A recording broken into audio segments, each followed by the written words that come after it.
You're asking for my opinion? Look, I'm just a Navy doctor, so maybe I have this all wrong, but if I have to be honest, then this whole attack could have gone far worse. Yes, we have been forced to retreat. Yes, we've lost most of our escorts, but at the very least we tried to do something besides complaining. That single operation enabled the Council to evacuate tens of millions of people from Mezaka system, so all this shit they're giving Ice Queen in the media is nothing more but fear-mongering bullshit. They claim that she charged in blindly without a plan. Maybe so, but we still managed to do more damage to them than anyone else in this useless galaxy. And I don't see those complaining journalists on the front with us, trying to help, mind you. I mean, have you noticed where most of these stations are broadcasting from now? Cine, at the bloody edge of the galaxy. Apparently some bunch of rich bastards gathered there and commissioned a bunch of long-distance cryo-ships to flee to a different galaxy. Like we need any more defeatism at this point. But what really... Wait, I have some activity on the screen. Look, I'm going to call you back. I think she's waking up. Hey, Admiral. Can you hear me? Yes, Doctor. It's not like you're deliberately trying to be quiet here. We are in Krishna's medbay, correct? Right you are, Admiral. Looks like your head is still working as fast as usual. Maybe even faster if the readings on my monitors are correct. Still, good to have you back. Thanks, but let's get to business. How's the fleet? Was the retreat successful? Almost, ma'am. Took us a minute longer than usual to plot a course due to Unbidden interference, but we managed to open an emergency wormhole anyway. Unfortunately, during that 1 minute we have lost all of our remaining escorts. As of now, Manticore has no more corvettes and destroyers. All have been lost in Mezaka system.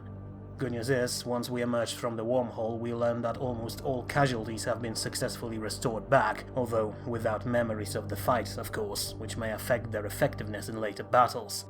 And, well, there was one crew that we failed to bring back, our last remaining battleship, Legacy.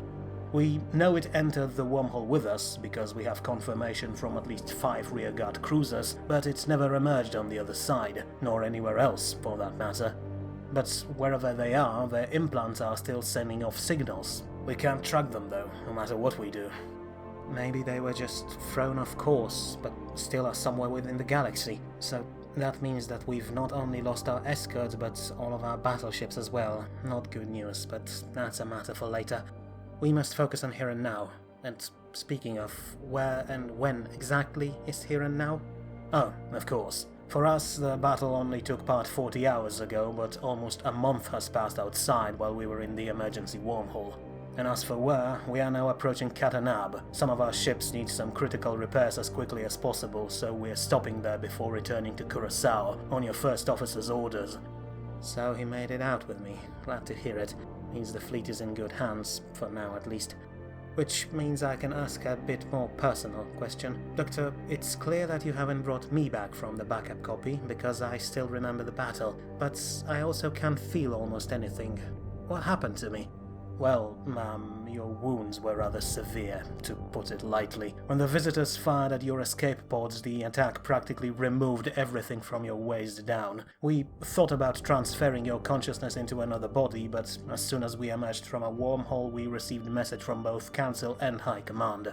They all demanded that we are to keep you, well, you, without any changes to your brain. So we had to operate, remove all the damaged tissue, and believe me, there was a lot of it, and replace it with cybernetics. Took almost an entire day, but at least you're safe now, and without any major changes. Thing is, we're not as well supplied as planetary hospitals, so we had to temporarily install you a maintenance rig. That's why you can't feel your legs. These models don't come with artificial nerves. Good. Everything else hurts like hell, so having numb legs is a blessing. So thank you for your help, Doctor. Just doing my job, ma'am. But if you don't mind me asking, how do you feel about this battle? There are some rather unpleasant opinions about you out there, but I don't buy them. Sure, we had to back off, but we punched them back real good in return. Has to count for something, yes? No, Doctor, I failed there. I charged off like an idiot, thinking that I could just approach this battle like one with a regular enemy, and we all paid a price for it. And even though our crews can be brought back, their ships cannot. We can't afford losses like these, not now. I can only hope that the data gathered by our sensors was worth it. Shame our fleet VI was lost with my flagship, or we would have some of it processed by now. Actually, Admiral Ibrahim, I am still operational. After the Unbidden critically damaged CSV Poniatowski, I uploaded myself to Krishna's main core. It's less advanced and it makes my thinking slow, but it works. Also, I am happy to hear that you were worried about me. You don't have to be, though. Thanks to my superior form, I am always able to move out of harm's way, unlike you fleshy humans. I swear as soon as I'm up, I'm going to find the Joker who programmed her with those lines and I'll have them keelhauled. Sorry, Doctor. Anyway, hell, if you're still with us, get to work on analyzing telemetry data from that fight. I'd like to know what mistakes to avoid in the future. Refraining from engaging in clearly unwinnable battles seems like a good first choice, Admiral, but of course, I will begin that analysis immediately. Done. Process information can be found on your data terminal. It surely would be a thrilling material, if only I was able to actually feel such things. Believe me, you do not want to feel how we do. It would fry your processors within a second. Damn it, now I'm lecturing a computer program. Doctor, call my number 1 here as soon as you can, alright? The sooner I can get back to work, the better.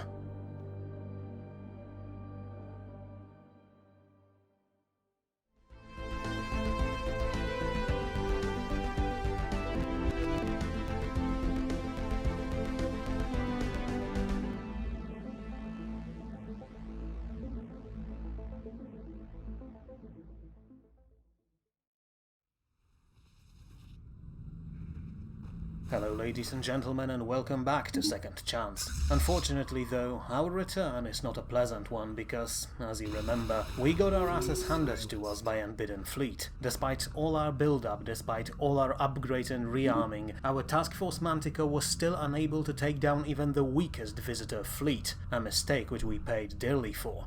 During our fight in Mezaka system, we lost all of our smaller escort ships, corvettes and destroyers, a handful of cruisers and 2 carriers, including one of the new big ones, and finally, perhaps most critical loss, all 4 of our battleships, except out of 4 of them only 3 were actually destroyed by the Unbidden. The Legacy, our second battleship, was still active during retreat, but unlike the rest of the fleet, it never emerged from the emergency wormhole, so wherever it is now, if it even still exists and hasn't been, say, torn into individual particles, we cannot count on it, and for all intents and purposes, we must consider it gone, just like our other capital ships. So, that is around 80 vessels lost on our side, and we don't really have that much to show for it.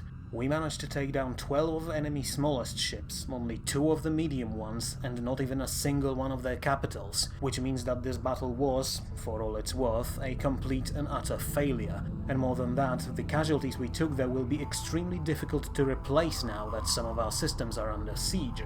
But while it was a defeat, it was not a complete disaster. Most of our line ships are still operational, though severely damaged. Our Admiral Ibrahim is still alive, although she now has more mechanical parts than organic ones due to her wounds, and we actually walked out of this with a ton of extremely valuable experience, which we can now use to ensure that we won't make the same mistakes again.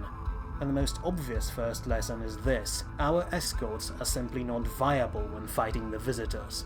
Our High Command expected that, because these ships are fast and maneuverable, they could be used in the same way as in regular fights, by drawing fire of enemy vessels and providing steady barrage of torpedoes, while constantly dodging hostile fire. It doesn't work on the Unbidden though. Their weapons are so fast that any attempts at dodging them are simply impossible, and so powerful that when they hit our smallest craft, they simply one-shot them without an issue. In fact, we lost our corvettes within opening seconds of the fight, and destroyers shortly afterwards, which means that, at least for fighting this enemy, we should focus on constructing larger, more resilient ships like cruisers. Another lesson that we can learn from this battle is that our weapons are surprisingly effective against the Unbidden, especially our torpedoes, which were far more deadly than we anticipated. But, as we know, only our corvettes were armed with torpedoes, and because we lost all of them almost instantly, they were only able to fire 1 volley before they all went down. And that means 2 things. 1, the Unbidden may be aware of the potency of these weapons, and that is why they targeted our smallest ships first, and 2, if we could develop torpedo ships that could withstand enemy fire for longer, we could fire more of them and greatly increase our overall damage output. So that's something to consider for our shipyards in Curaçao Spaceport. And aside from that, our other weapons performed admirably well. After torpedoes, it turns out that our bomber squadrons were among the most efficient damage dealers in this fight, so the idea to build more carriers clearly was a good one. Overall, it looks that our upgrades were well designed and properly suited for the situation, but we simply lack the ability to survive return fire from visitor ships, or at the very least, we lack the ability to take them down quickly enough to reduce their damage output. We do outrange them, and by a significant margin, so the first strike will always be ours, but because their vessels are faster than ours, we can't rely on this single thing to carry the fight. So there it is. The short version is, we need more ships with better offensive and defensive systems installed on them, something that we knew even before we went into this fight. As it stands right now, we walked away from this with less ships, so this is a considerable setback, but at the very least we now have some practical experience that, hopefully, will prove critical in developing new weapons and tactics. As for Manticore, our navy is going to limp back to Katanab for some emergency repairs, but the system is very close to Mezaka, which may be dangerous if the visitors decide to pursue it. Fortunately, they don't seem too eager to chase us, so our battered navy should be able to patch itself back together and retreat to Curaçao. We have taken a nasty hit in round 1, so we now must do our best to prepare for round 2, because there may not be a third one.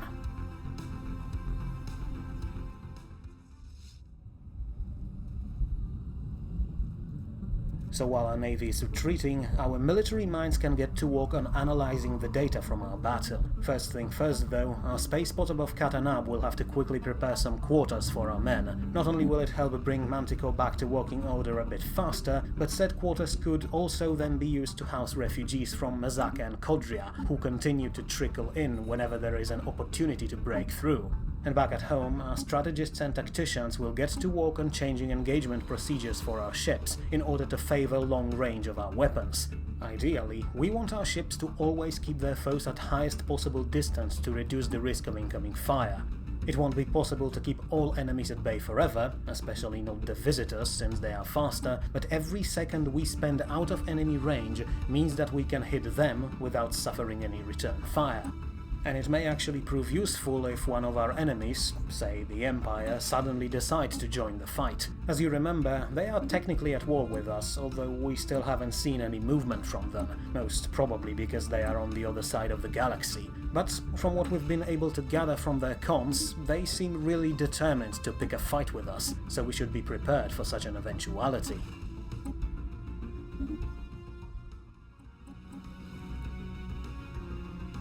Additionally, we are going to add another ship into our arsenal, and it's a one that we have actually designed long time ago, but never really got around to building it for various reasons. And the vessel in question is a Horus class battlecruiser, which will now replace our Akula T-class corvettes as our main torpedo ship.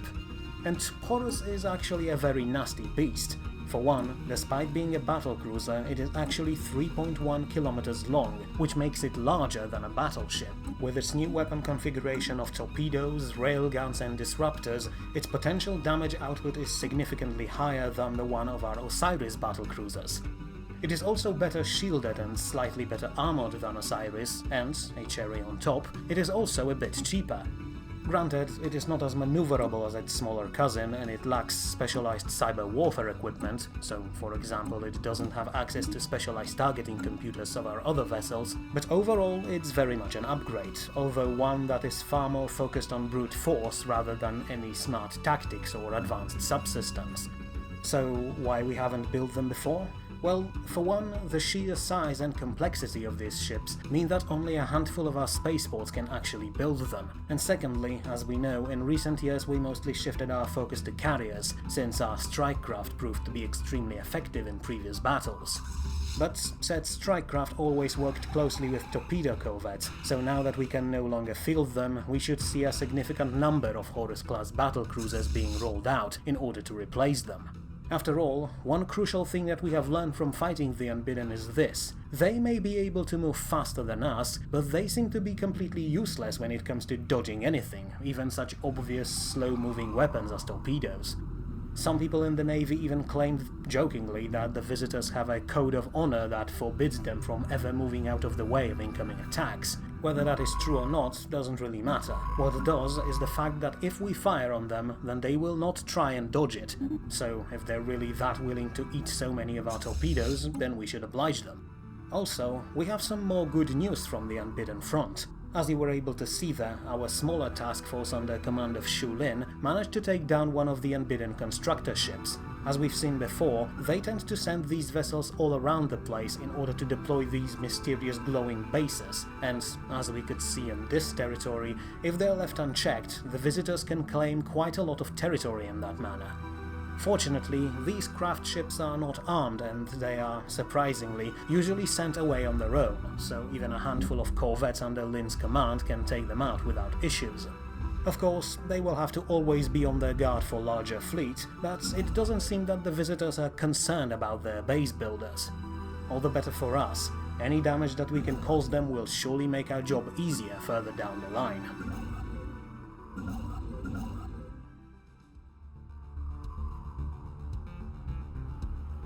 But here's the thing, despite all that military talk, it's not the Navy that, for now at least, saved our besieged planets of Kodria, Yadrani and Natigir.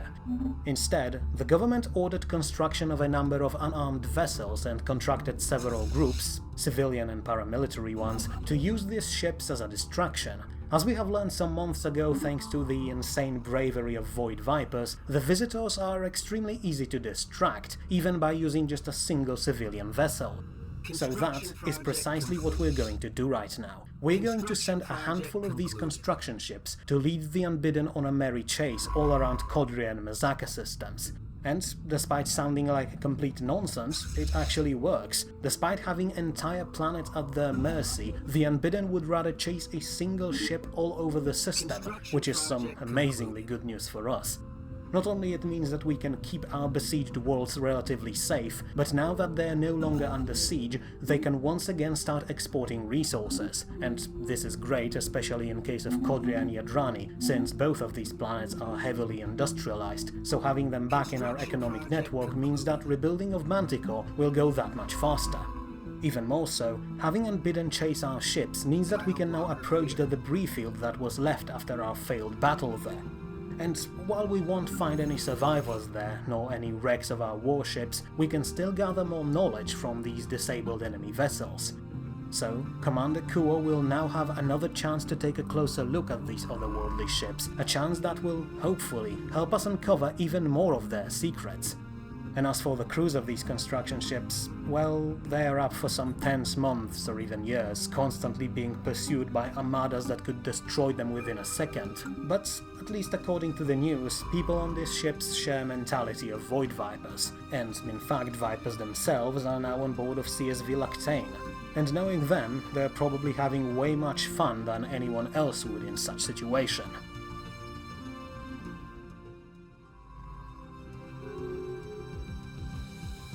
And now for something completely different. While our government was busy trying to maintain order in the Commonwealth after our failure at Mezaka, we were suddenly contacted by a Drunkest ambassador. Except, said ambassador was not from the families, but from a completely different nation that calls itself the Drunkest Star Union. And the very sight of this ambassador was enough for our diplomats to realize that something was wrong, because he was wearing marks of a slave. Turns out, lower castes of Drunkest society on the planet called Roknim Mog have used the chaos and confusion of Idiots' War and rose up in an open rebellion against the families. What's more, the government of this Star Union appears to be surprisingly similar to the one we know from Fethgran Union and from our own Commonwealth, with reason and logic being critical to all decision-making. Reason, logic, and of course personal liberties. According to their ambassador, the lowest parts of the Drunkest society, the ones excluded from even trying to become peerless ideals, were treated worse and worse in the past, and currently they are not even considered to be living beings. Instead, they are used like tools, and since it's the Drunkest we're talking about, also as livestock, with the highest caste in the families not caring one bit for their lives. And on Roknim Mog, this abuse reached its breaking point, which, as we can see now, led to a complete full-on revolution that the families were not able to stop because their forces are too busy keeping the intent at bay. Also, apparently, special operatives from several nations, including Commonwealth, helped during that uprising, although, as you might expect, no one will ever admit such a thing openly. Regardless, we will be watching this new nation carefully, They may be preaching democracy now, and they even outlawed cannibalism, claiming that it is a barbaric and outdated practice, but we'll see if this will hold, especially the cannibalism part, since, biologically speaking, Fedraka's bodies perform best when they eat other sentient beings. Still, it's clear that this revolution will bring change to Fedraka's society, and it may open some opportunities for all those who would like to see the families taken down a bit.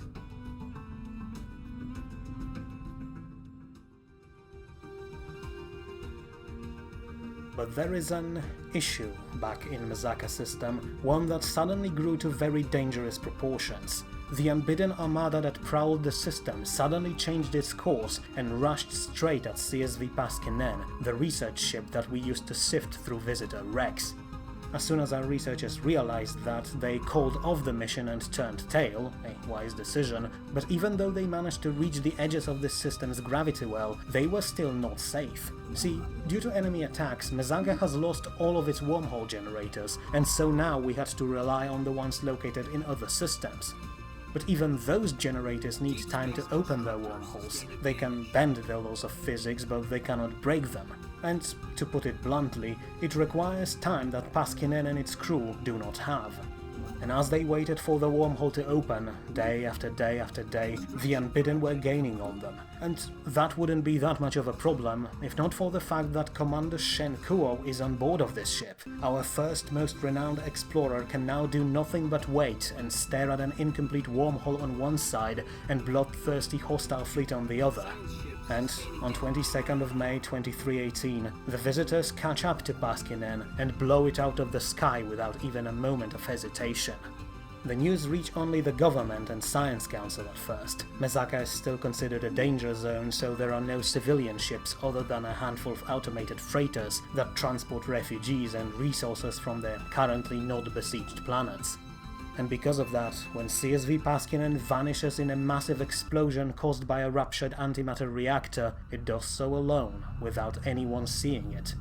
But the message received by our highest-ranking officials is simple and unforgiving. The vessel is lost with all hands, and Commander Kuo is on the list of casualties. Upon hearing this, Chancellor Aspinaka drops everything and calls Prime Minister Cadrales in order to begin restoration procedure as soon as possible. Kuo of today may be dead, but we can still bring back his copy from yesterday. Or can we?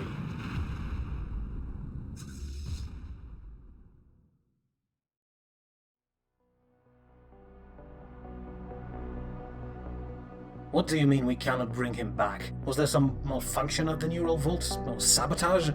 A bit of both, but not in the way you would expect. As you know, Kuo, just like other high-ranking officials, had access to the vault where backup neural copies are stored, and apparently he managed to sneak inside when he was still a Chancellor and install the kill switch. Usually, in a situation like this one, restoration procedure would begin as soon as his ship was shot down and his implant stopped sending off its signal.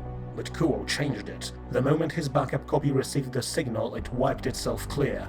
There's no personality, no experiences, not even the slightest bit of memories there, just a blank processing unit.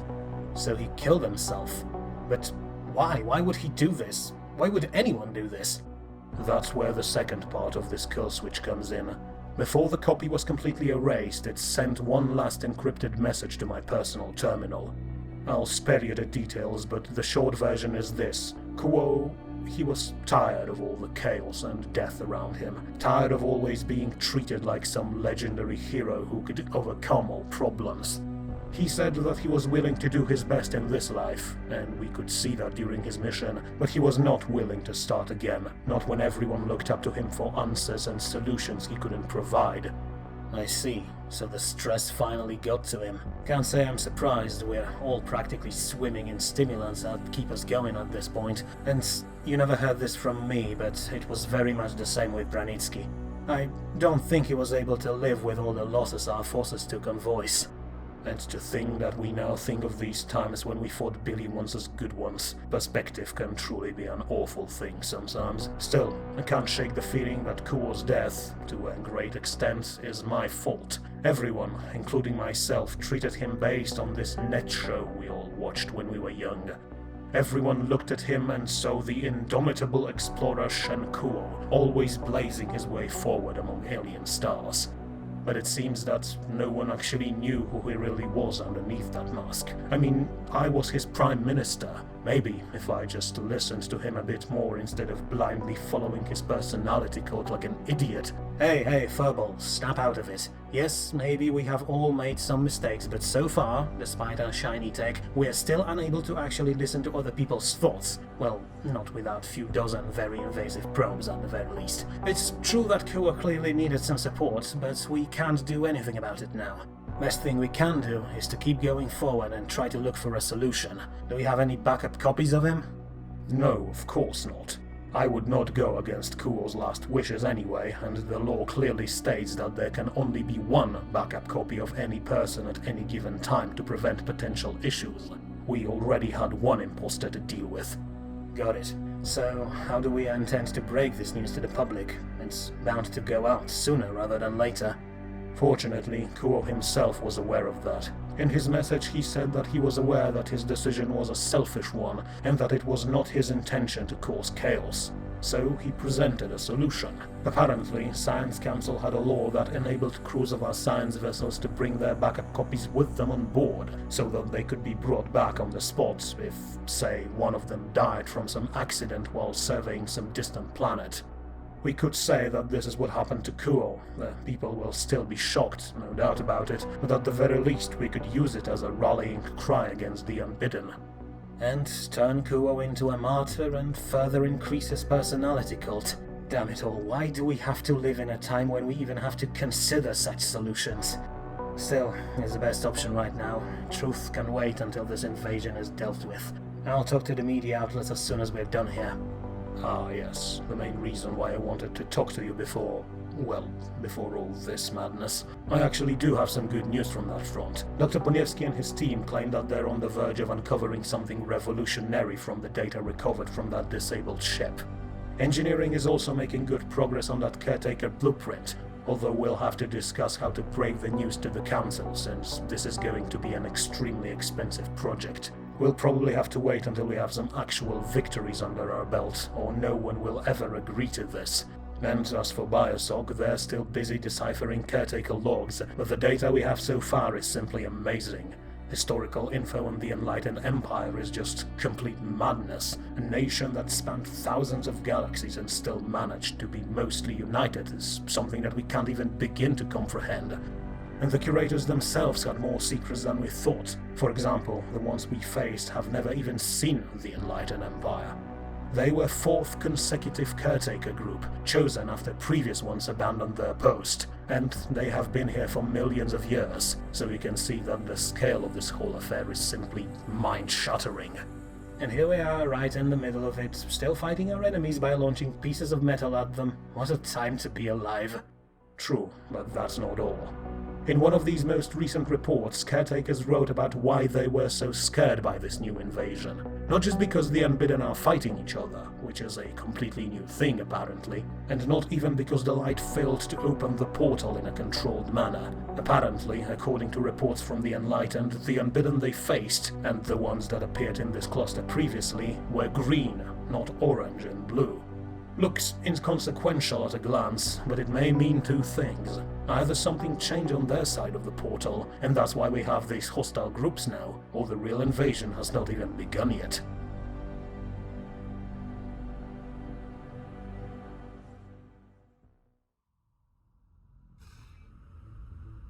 This is probably just a bad dream, is what citizens of the Commonwealth say to themselves when the news finally hit them.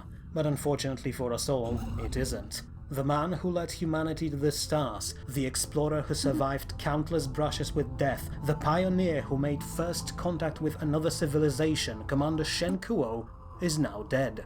And thanks to his own actions, there is no way for us to bring him back. There's not even a body that could be buried. All that is left is an empty seat in the Science Council. For an entire day, the nation is shocked, completely and beyond words shocked. Kuo wasn't the most important member of the Commonwealth leadership. He wasn't even the most important person in the Science Council, but he was a symbol. And so, 2 days later, when his symbolic funeral was held on Ortis, in which an empty coffin was launched into fiery embrace of Asha, millions of people gathered on Ortis and billions in front of their terminals to watch this last journey. There were no speeches, no propaganda, only a simple, dry report about what happened. The truth, not the false version that Kuo proposed in his last message. And then, something odd happened. Something that probably not even Kuo himself expected. Billions of Commonwealth citizens saw the coffin disappear into the sky. Then they turned around and marched away, but not to their homes nor to any local bars to drink their sorrows away. Instead, they went back to their workplaces, their offices, factories, farms, mines and labs, and with determined looks on their faces they returned to work, in hopes that something like that would not happen again. When asked about their sudden determination, the most common response was that while it was not possible to bring the famed Star Tracker Kuo back, it was still possible to prevent others from following in his steps, from giving up. Now the government immediately realized this opportunity and started a new political campaign, one of order. This galaxy may be a hostile place designed to be a greatest trap in the universe. The situation may be bad, but it doesn't mean that we have to succumb to it. The Commonwealth will prevail as long as we will have order and purpose, and exacting vengeance for killing Commander Kuo is as good purpose as any. So, it's time to get back to work and show these otherworldly uninvited guests that they picked a fight with the wrong nation.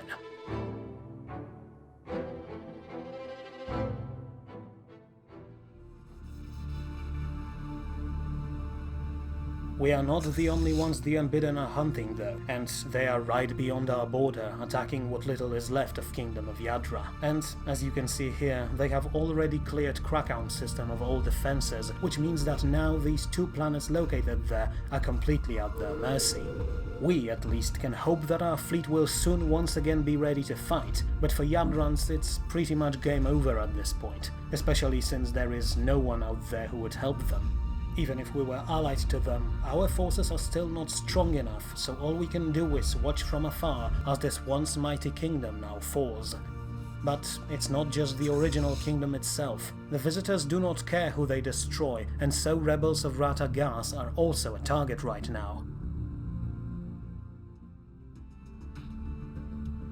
And as you can see, they are not able to hold on, and after a few months of bloody siege, the Unbidden fleet broke through their planetary defenses, descended onto the surface and destroyed every single bit of organic matter they could find, methodically scouring every square centimeter of the planet, leaving behind only an empty husk of cold, lifeless rock. The last message that came out of Ratagas arrived in early hours of 28th of July, 2318, and it was just a hopeless cry of a handful of remaining Yadran rebels, cut short as Unbidden disintegrators removed their hiding spot from existence. And though we have seen the effect of their attacks before, seeing just how little remained of Ratagas is truly a sobering sight. Once the Unbidden are done, there is not even atmosphere left, and the surface is already starting to freeze. There is nothing left, not even ruins. Even billion hordes were not as devastating as this, and the same will happen to us, so we must make sure that we are well prepared for another fight.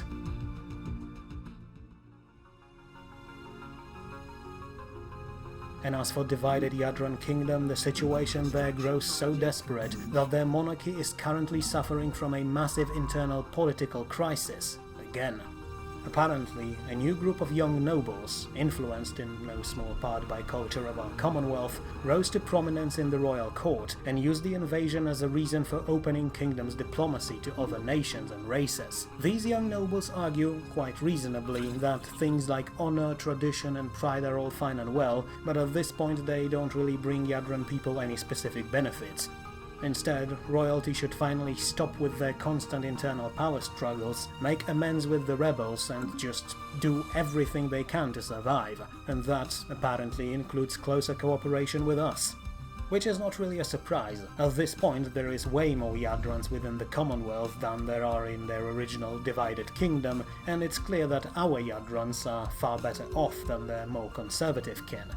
At this point, any allies are welcome, but the truth is that even if Yadrans just dropped everything and became part of the Commonwealth here and now, we are still not strong enough to protect them, so we can't really make any promises that we can't keep, not to mention that we must first and foremost take care of our own people.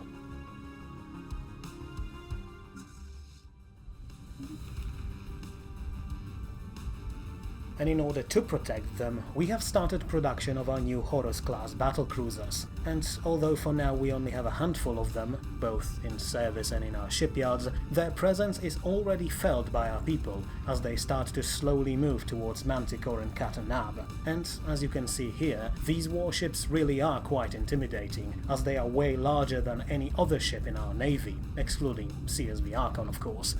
They're even larger than our support cruisers, and let's not forget that these ships are basically flying shipyards and can hold several corvettes or a destroyer inside of them. Of course, size isn't everything, but as we know by now, Horus battlecruisers are not just here for show, although it's important for our officers to remember that these warships will require a bit of different mindset. Unlike regular battlecruisers, which are just ships of the line, Horus class will probably perform best keeping as much distance from the enemy as possible, while constantly bombarding them with torpedoes and railgun rounds. Regardless, this new ship, CSV Anubis, will serve as Manticore's new flagship and Admiral Ibrahim's new command vessel, at least until we replace our lost battleships. Assuming we replace them, that is. Prestigious as they are, it's good to remember that we still managed to lose all of them in our previous fight. Perhaps the best way to go would be to keep things centered and build as many medium-sized ships, cruisers, battlecruisers and carriers as possible.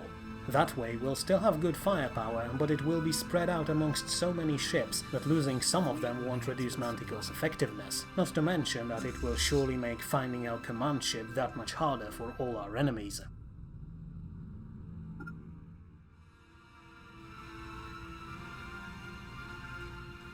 But as we keep building up our forces, the visitors are busy as well, and here we can see the effects of their actions.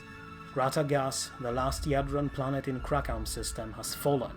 To the south, Atavirsh, which was the last enclave of the rebels, is gone as well, which means that, at this point, entire kingdom of Yadra has been reduced to just a single planet in a single system.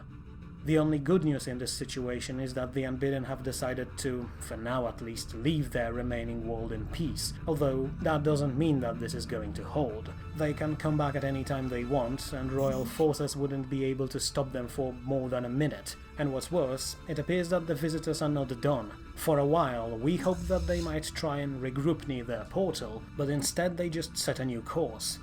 One group for our own Valin Prime, and another for Komagian's system, held by the Zhir Compact. So, we now have even more work ahead of us, and another system where we will have to use civilian ships to slow the enemy down.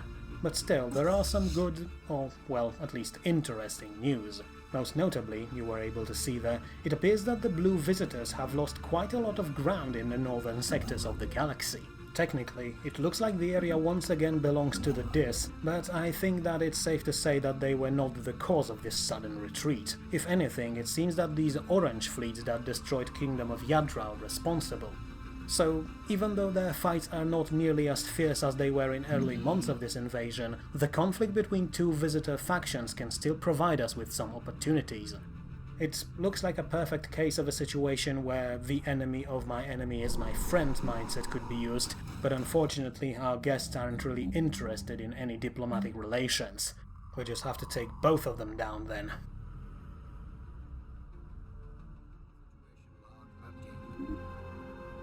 Research concluded. And that confidence, while a bit exaggerated, is not completely baseless, because it's not just our military that is working hard to prepare us for round 2. Our brightest minds are on the case as well, and thanks to them, and to Commander Kuo's last sacrifice, Dr. Poniewski and his Theoretical Sciences division were able to find a critical weakness of our enemies. As we know, visitor ships are not exactly material, aside from some small parts that serve as anchors that hold their vessels in our reality. But aside from these small parts, most of their vessels are simply extremely concentrated energy fields, and as we have painfully learned ourselves, it makes it fiendishly difficult to damage them. But that very strength can also be used against the visitors, because we have finally learned the frequency of their energy fields, and as such, we can now develop new ways to disrupt them. It won't be anything dramatic, we won't suddenly see enemy vessels just falling apart, but it means that they will have to focus more on actually keeping themselves in one piece, which should reduce their overall efficiency. More than that, said disruptor generators, which will now be installed on every ship, base and planet, will make targeting enemy weak spots a bit easier, so overall, while it may not seem all that impressive, that single discovery should make all our future encounters with the visitors slightly easier. Slowly, step by step, we are getting to the point where we should be able to challenge them again, except this time we will actually know what we are doing.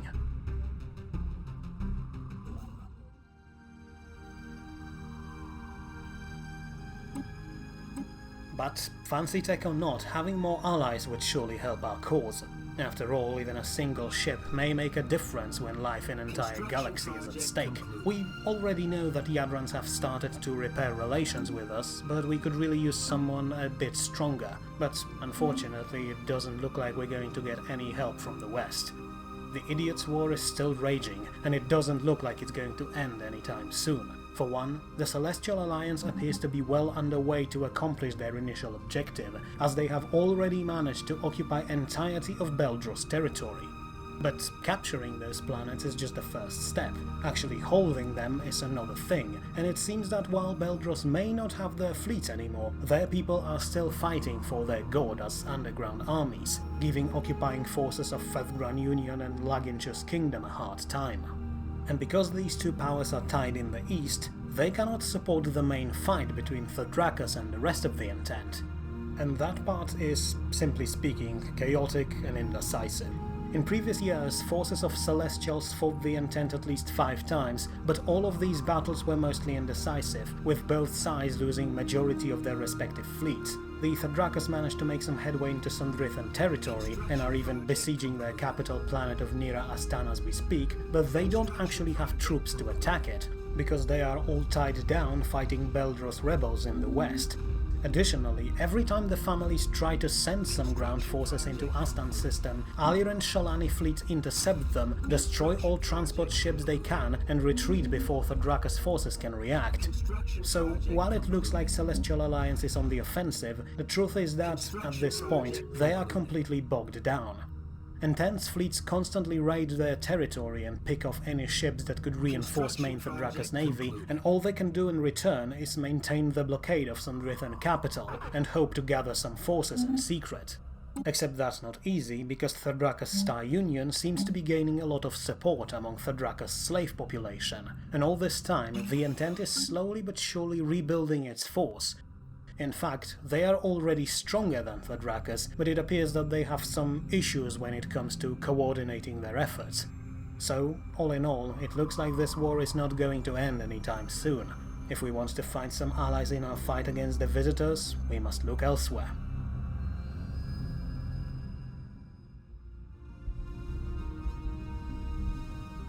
Although, perhaps we do not have to. Sure, having support of other nations would make the job easier, but in our history Commonwealth has proven time and again that it can withstand everything the galaxy can throw at us. And today, more than ever, our people prove that they are worthy of their stalwart reputation. Everywhere in the country, citizens of all races work as hard as they can to rebuild Task Force Manticore, and not just rebuild, but also improve it. Between our automated workers and our regular citizens, our industry never stops.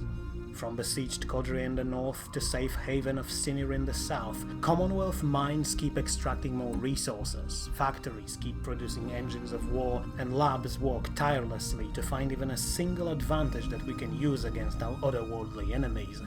Above our planet, shipyards that only built civilian vessels before are now producing cruisers 24/7.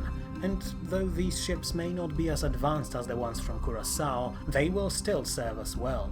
And in the background, our greatest minds have finally finished decrypting the last of Caretaker logs, left to us as a sort of wicked parting gift. and the knowledge contained there is amazing, but at the same time there's nothing as revelatory as we expected. Still, said data could be, and in fact is being used to improve practically all aspects of our lives, from hydroponic farming through mining and manufacturing to, finally, fighting interstellar invasions. Within few short years, our society, constantly aware of the Unbidden threat, made as much progress as we usually would make in over several decades. But although this progress is spread across our entire society, its efforts are focused on a single goal: ending the Unbidden invasion, no matter what it takes. Despite bleak prospects all around us, people of the Commonwealth see that, united, we can weather this crisis and emerge stronger from it. And if we have to go at it alone, then so be it. If other nations in this galaxy are foolish enough to not recognize the threat that is right in front of their eyes, then we will just have to deal with it ourselves. We will become guardians of this galaxy. We have worked so hard to ensure our position there. We never wanted to be warriors, and we still hope that, once this is over, days of peaceful expansion and exploration, of progress and knowledge and cooperation can return. But we have to earn it first. But there is more to that. We have already lost one home. We will not abandon the other one, not while we can still save it.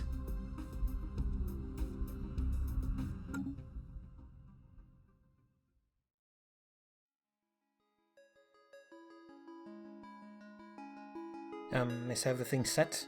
Hello everyone, and welcome to Galactic Commonwealth News, your, hopefully, reliable source of information. My name is Zavani, and I am broadcasting to you live from CSV Lactane, closest to the action, though only special programs every 12 hours, or if something really critical happens. This is more of a frontier position for us, so it's difficult to get access to all material here.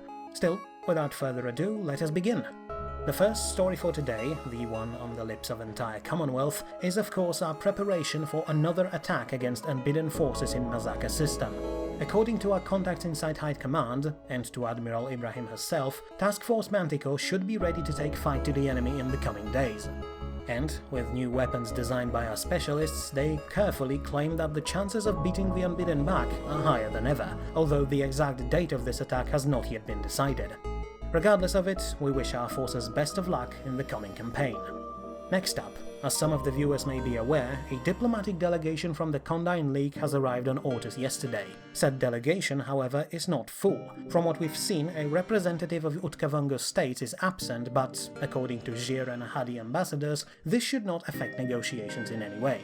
As for what these negotiations will be about, we do not know for now, but our sources in Jir Embassy indicate that this may be a major step in unifying our efforts against the Unbidden invasion. Additionally, an envoy from the Kingdom of Yadra has also been seen during first meeting between diplomats, which brings us hope for the final reconciliation between our nations. Unfortunately, we do not have good news from diplomatic front in the west. With the capital walled under Thadrak's siege, some Drithans have withdrawn their support for peace talks, leaving only the Alir as the ones in galactic intent who are willing to look for peaceful solution to the so-called Idiots' War. Additionally, the very same siege has also emboldened Thadrak's families, meaning that only 5th Grand Union is now present at the negotiating table on behalf of Celestial Alliance.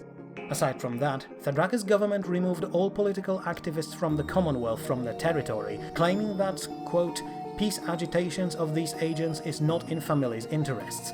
Later that day, Thadrak's leadership issued official denunciation of our nation, blaming Commonwealth-sponsored Yuri Black Ops Group for supporting revolutionary movement on Roknim Mog. The Council has denied all of these accusations, although the statement also claimed that Commonwealth is not going to sever all diplomatic ties with this new Thadrak's enclave, despite demands from the families. And now for more internal news. Outrage in the Council after Chancellor Aspinaka and Prime Minister Hussein proposed a bill that would reduce current military spending in favor of civilian projects. Given current situation, the anger is understandable, however both head of state and head of government claim that they would not try to pass this bill before ensuring that the Unbidden can be defeated in battle, which means that until Manticore can prove that our new weapons are enough to take the visitors down, current budget will remain in effect. However, Prime Minister also claimed that this is still a subject to change and argued that, quote, sometimes civilian projects may be just as important to winning a war as military ones, or even more so in rare cases. What the project in question is remains a mystery, but GCN is currently investigating this topic.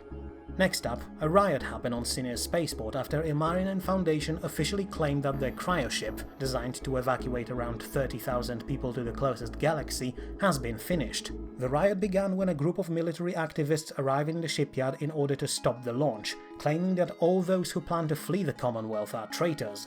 The investors tried to disperse the protesters when another group arrived on the scene and demanded to be let on board, despite not purchasing spots on the ship in question.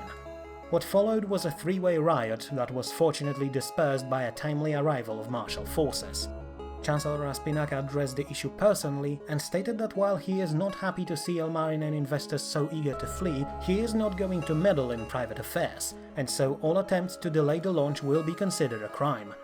Ilmarinen spokesman thanked the Chancellor and stated that said launch is planned for the next month. Until then, negotiations with additional clients will take place, as some of the current ones decided to remain in our galaxy. To remind everyone, the nearest cluster of stars is located over 11 million light-years away, and the journey there would take the cryoship almost 2,000 years. Regardless, it appears that more ventures like that will be sponsored in the coming months. Moving on, good news for all psionics. After the fateful events of last night, all those with psionic powers have been strictly monitored in order to ensure that their powers will not cause more harm due to light's dangerous influence. However, according to Biosog's Dr. Sandra Fisher, psionically gifted citizens should no longer pose a threat to themselves and to others. While the reason is not fully understood yet, it appears that waves of energy that influenced psionics when the light first emerged are no longer present, and, as such, there is no need for further monitoring. According to official data, over 80% of psionically gifted citizens who previously served in armed forces have already stated that they're willing to once again use their abilities in service of the Commonwealth.